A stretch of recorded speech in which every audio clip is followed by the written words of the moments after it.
Eyes run Northwest Allen County last night as residents voted on an operating referendum. Out of the 6 referendums in Indiana, it was the only new one and the only one that did not pass. Senate Enrolled Act 1 is reducing property taxes but taking away money from school districts.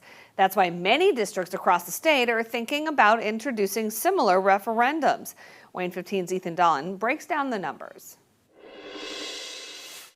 This result, a 600-vote loss, well, disappointing for Northwest Allen County schools, may not be the headline from last night.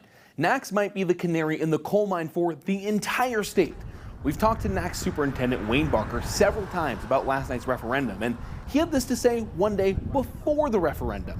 I was in a meeting with superintendents last week, and I've heard upwards of almost 100 operating referendums could be on the ballot next fall of 26.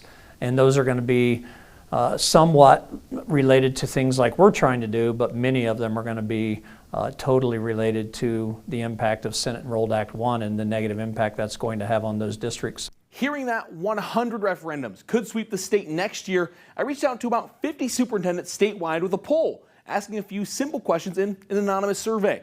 16 of them have responded. First, were superintendents paying attention to NACS last night? And overwhelmingly, yes. All eyes on Allen County, and those eyes saw that voters came out in large numbers to shoot down the referendum. You have to wonder what the takeaway is for districts looking to propose their own operating referendum.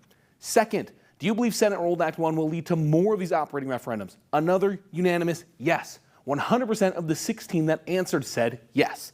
Third, do you feel Senate Enrolled Act 1 is a net negative for education in Indiana? And once again, superintendents responded to that poll in a unanimous agreement. So districts across the state are telling us that this move is bad for education and will cause more operating referendums.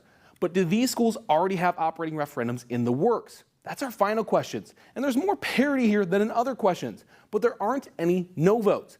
68.8% of superintendents tell us yes, they're already considering a referendum, while 31.3% you see say that they aren't quite sure.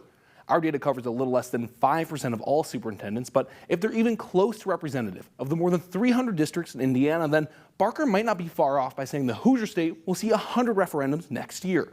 We just have to wait and see. Ethan Dolan, WANE 15 News.